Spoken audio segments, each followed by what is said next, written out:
Hi, everybody. In the spirit of community gardening, hi, and welcome back to Gardening with Kids.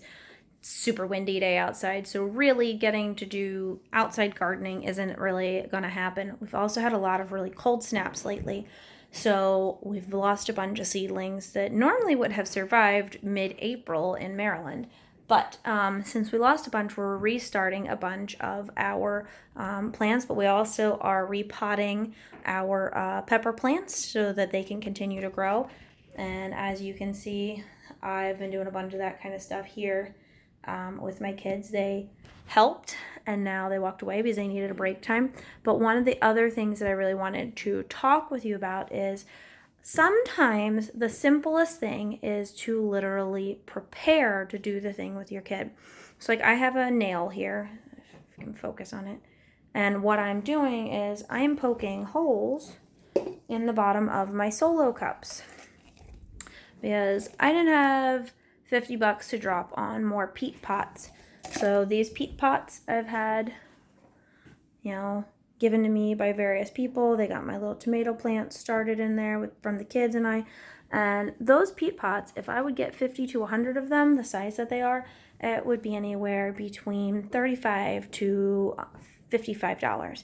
And I really don't have the money or time to do that in this day and age.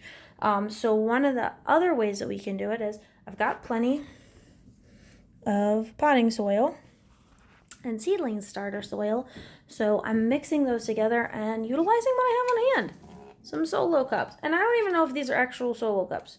Oh wait, they are not endorsed. I do not have an affiliate link with any of this stuff, but they're what I happen to have on hand. So what we're doing is we're restarting all the seeds that we lost, all the seedlings that we lost. So what I'm doing while my kids are taking that mental break from helping me do all of this with the transplanting is getting all these solo cups ready. So I'm having two seeds, two solo cups per breed of plant, and we're just going to put two seeds in each and see what survives and what doesn't survive. And that way we'll have a lot of different options to put out into our garden beds this year. So just as a little thought for you, when you're working with kids in the garden, giving them space, giving them time to take a breather.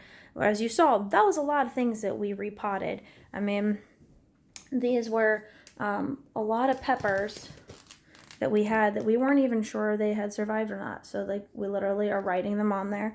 Where with our original attempt, as you saw before with all of our tomatoes and all of our peat pots, we have no idea. We know they're tomatoes, but we don't remember what kind.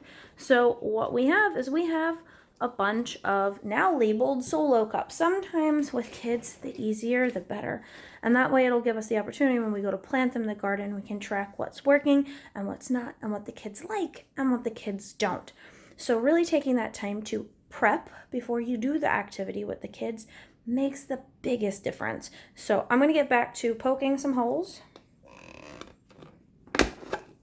for drainage in the bottom of my solo cups, and I'm going to get back to getting ready to have the kids help me put together the rest of it. So really all I needed is some Sharpie, some solo cups, a nail that I found in the basement in one of my husband's toolboxes, and some potting soil.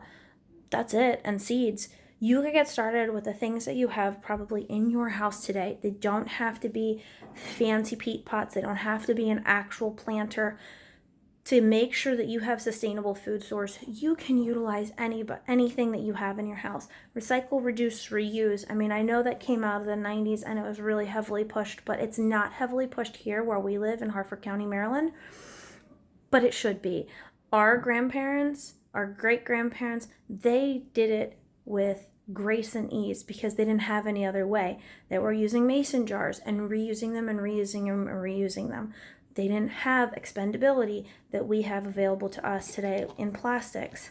So think about what you have around your house.